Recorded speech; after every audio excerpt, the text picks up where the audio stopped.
क्या आप कभी ऐसे हाईवे से गुजरे हैं जो दिन में तो वाहनों से गुलजार रहता है, पर रात होते ही एक अजीब सी खामोशी और दहशत में डूब जाता है? हमारे देश के लगभग सभी हाईवे ऐसे ही हैं। आए दिन इन सड़कों पर दुर्घटनाएं होती हैं और कई जानें मौके पर ही चली जाती हैं। इसी तरह हर रोज एक नई डर की कहानी शुरू होती है। ये मानना मुश्किल है, पर सच है कि हमारे देश के कई हाईवे प्रेत बाधित हैं। मैं आपके लिए ऐसी ही एक डरावनी कहानी लेकर आया हूं। ये कहानी है 7 दोस्तों की। आदित्य, विवेक, महेश, समीर, प्रवीण, अजय और ध्रुव। वे सब एक ही कॉलेज में पढ़ते थे और अच्छे घरानों से ताल्लुक रखते थे। एक बार उन्होंने कहीं घूमने का प्लान बनाया। आदित्य, जो एक बड़े उद्योगपति का बेटा था, उसने अपने नए 5 सितारा होटल के बारे में बताया। ये होटल एक नेशनल हाईवे के किनारे बना था, लेकिन वहां पहुंचने में लगभग 10 घंटे लगते थे, क्योंकि ये शाखा दूसरे शहर में थी। घर वालों से इजाजत लेने के लिए उन्होंने एक झूठ का सहारा लिया।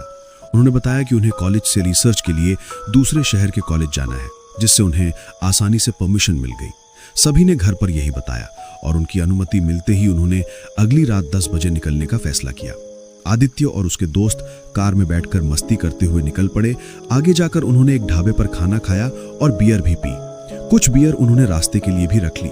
ढाबे वाले से पूछने पर उन्हें पता चला कि यहाँ से एक शॉर्टकट रास्ता है जो मुख्य हाईवे के बगल से जाता है और आगे चलकर दोनों रास्ते मिल जाते हैं। हालांकि ढाबे वाले ने उन्हें चेतावनी दी कि इस समय वो रास्ता बहुत खतरनाक है और उन्हें रास्ते में कहीं भी नहीं रुकना चाहिए। सारे दोस्त हंसते गाते हुए आगे बढ़े और ढाबे वाले की बात पूरी तरह भूल गए। वो कार से उतरे और बियर पीने लगे। वहां एक बोर्ड लगा था जिस पर हाईवे तक की दूरी 5 किलोमीटर लिखी थी। वे सब फिर कार में बैठ गए और लगातार 1 घंटे तक चलते रहे, पर फिर उन्हें वही बोर्ड दिखाई दिया। पहले तो उन्होंने ध्यान नहीं दिया, लेकिन जल्द ही उन्हें एहसास हुआ कि वे वहीं वापस आ गए हैं जहां से चले थे।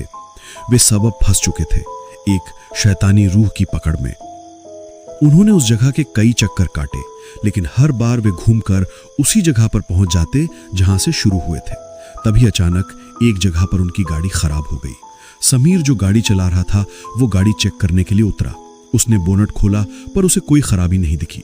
तभी उसे इस जंगल में मजाक करने की सूझी और वो एक पेड़ के पीछे छुप गया। थोड़ी देर बाद अजय ने देखा कि समीर तो वहां है ही नहीं। वो डर गया और उसे ढाबे वाले की चेतावनी याद आई कि रास्ते में गाड़ी मत रोकना। वो जोर से चिल्लाने लगा। उसकी आवाज सुनकर बाकी सब जाग गए और डर गए। एक को छोड़कर सारे दोस्त नीचे उतर गए।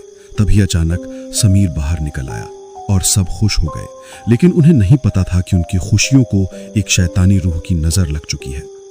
अब आदित्य ने सुझाव दिया कि चलो पैदल आगे चलते हैं, पर उन्हें क्या पता था कि वे कितनी बड़ी मुसीबत में थे। सभी दोस्त गाड़ी से अपना अपना बैग लेकर आगे बढ़े। वे लगातार चलते रहे तो आदित्य ने कहा कि वो अभी गूगल मैप पर लोकेशन चेक करता है, पर वहां तो सिग्नल ही नहीं थे। सब दोस्तों ने अपने मोबाइल चेक किए, पर किसी के भी फोन में सिग्नल नहीं आ रहा था। अब वो थक कर वहीं सड़क के किनारे लेट गए और सो गए। तभी सबसे पहले समीर की नींद टूटी। उसने देखा कि उसका कोई भी दोस्त वहां नहीं है और जंगल से रोने की आवाज आ रही है। वो उस आवाज के पीछे गया तो उसने देखा कि एक सफेद आदमी और एक छोटी काली बिल्ली म्याऊं म्याऊं कर रही है और वो आदमी रो रहा था। जैसे ही उसने उसे उठाने के लिए हाथ बढ़ाया, समीर जोर से चिल्लाने लगा। उसके दोस्त आदित्य और बाकी सब ने उसे बहुत ढूंढा, पर वो नहीं मिला। रूहानी ताकत ने उसके सपनों पर कब्जा कर लिया था और समीर को मार डाला गया। अब उनका एक दोस्त हमेशा के लिए खो गया था। सब इस बात से डर गए और गाड़ी की तरफ भागने लगे, पर वे ना तो भाग पाए और ना ही उस हाईवे से कहीं आगे जा पाए। फिर सब एक साथ बैठे रहे। तभी एक काला साया आसमान में उड़ता हुआ दिखा और वो सबके ऊपर से गुजरता हुआ जंगल की तरफ गया। आदित्य और उसके दोस्त कुछ नहीं कर पाए। तभी विवेक ने अपने बैग से ओइजा बोर्ड निकाला। उसने वो बोर्ड 4 दोस्तों को दिया ताकि वो उस भूतिया आत्मा से बात कर सके। शायद ये उनका अंतिम खेल बनने वाला था। आदित्य और उसके दोस्त ओइजा बोर्ड की सहायता से उस आत्मा को बुलाने का प्रयास करने लगे। सबसे पहले उन्होंने एक गोल घेरा बनाया और ओइजा बोर्ड को लेकर उस घेरे के बीच में बैठ गए और आत्मा को बुलाया। उन चारों के अलावा 2 दोस्तों को नींद आ गई और अजय सो गया। तभी अजय को कुछ सुनाई दिया और उसकी नींद टूटी। उसने देखा कि कोई भी उस जगह पर नहीं है, वो केवल अकेला है। तभी एक जोरदार चीख आदित्य को सुनाई दी। वे सब दोस्त उस घेरे से बाहर आ गए और आवाज की ओर जाने लगे तो उन्हें पीछे से आवाज आई, कहाँ तक जाओगे तुम बचकर, ये मेरी सपनों की दुनिया है, मैं तुम में से किसी को नहीं छोड़ूंगा। और एक भयानक चीख के साथ अजय को भी वो रूह ले गई। अब बस 5 दोस्त जिंदा बचे थे। वे बहुत रोए और दुखी हुए। एक शैतान उनके सपनों से खेल रहा था और उन्हें एक एक करके मृत्यु के आगोश में भेज रहा था। पर जब जान पर बनाई हो तो सब अपना ही सोचते हैं। आदित्य को याद आया कि गाड़ी में चलकर देख लेते हैं, शायद वो बच जाएं।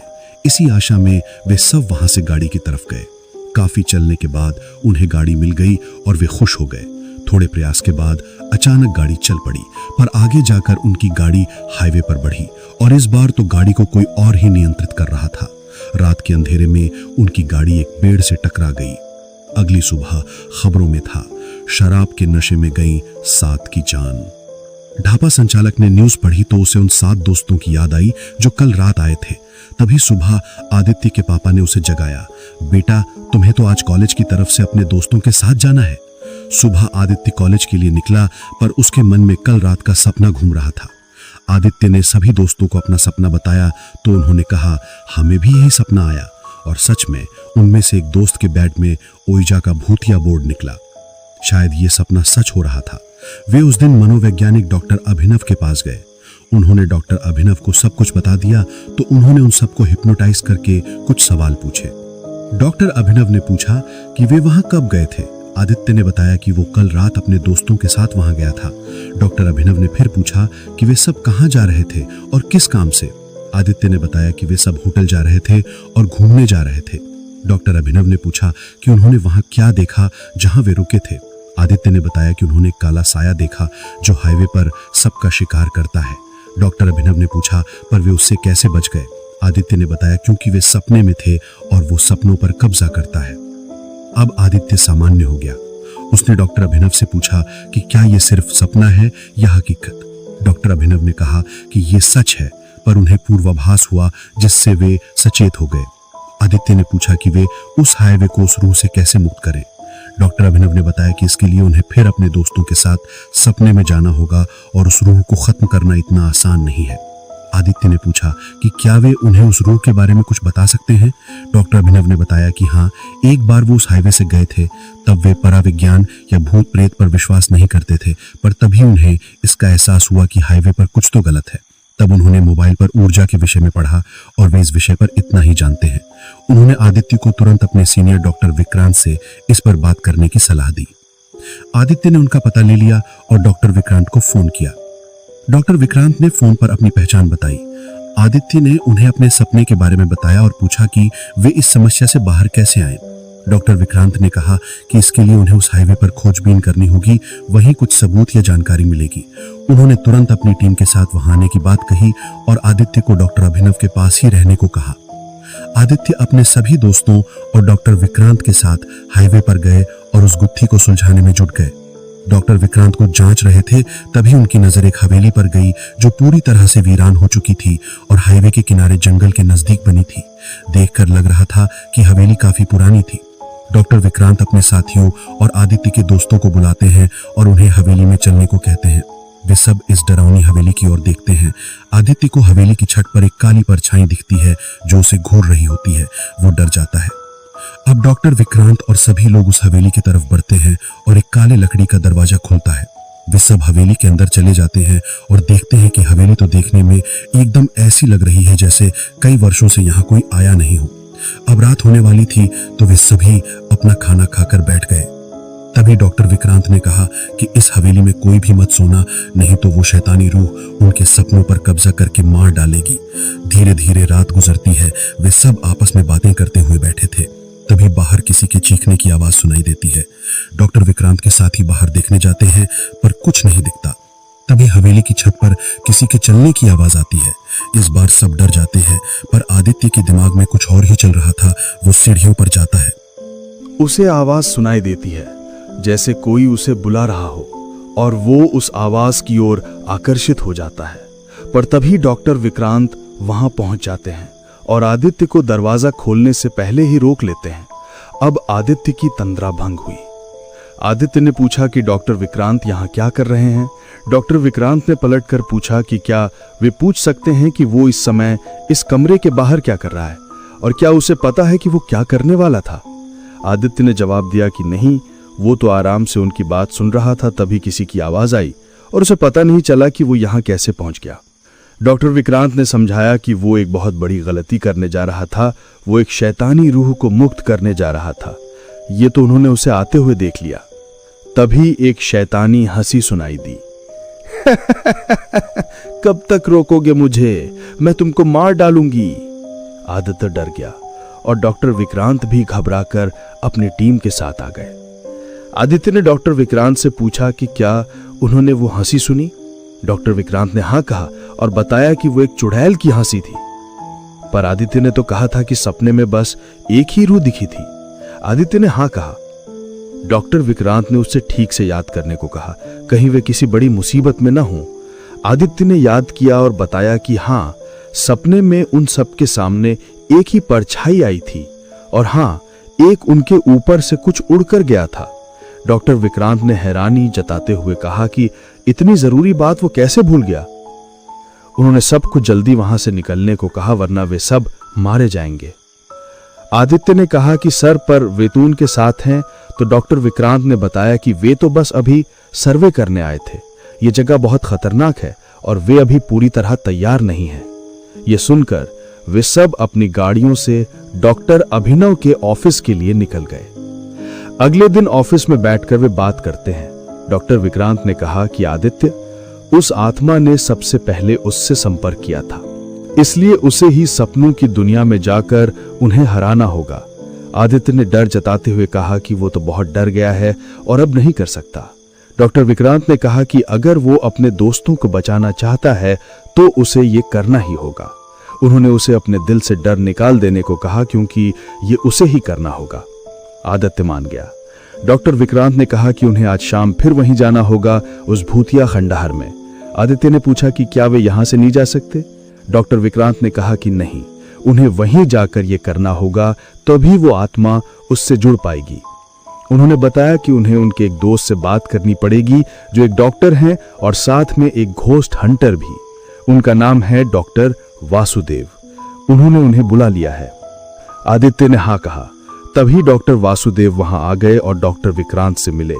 उन्होंने अपना परिचय दिया और हाल पूछा। डॉक्टर विक्रांत ने उन्हें आदित्य और उसके दोस्तों के साथ अब तक जो कुछ हुआ सब कुछ बता दिया। डॉक्टर वासुदेव ने बताया कि यह सच है, वो भी उस सपने में जा चुके हैं पर कुछ कर नहीं पाए। शायद ये आदित्य के हाथों से ही होना था। उन्होंने कहा कि वो उसकी हर तरह से मदद और रक्षा करेंगे, पर सपने में उसे स्वयं जाना होगा। आदित्य तैयार हो गया। डॉक्टर वासुदेव ने उसे एक त्रिमुखी रुद्राक्ष पहनाया और बताया कि ये अग्नि का प्रतीक है। ये त्रिशक्ति त्रिदेव के रूप में हमेशा उसकी रक्षा करेगा। जैसा इसका नाम है वैसा ही काम है। ये हर बड़ी नकारात्मक शक्ति को जलाकर नष्ट करने की क्षमता रखता है। ये सबसे शक्तिशाली रुद्राक्ष है। अब सब फिर एक बार उस भूतिया हाईवे पर गए और आगे पैदल उस भूतिया हवेली में प्रवेश किया। पूरी तैयारी के साथ डॉक्टर वासुदेव बिल्कुल अलग नजर आ रहे थे। एक पीली धोती, एक नारंगी कुर्ता, रुद्राक्ष की माला गले में और हाथ में एक गंगा जल का कैन।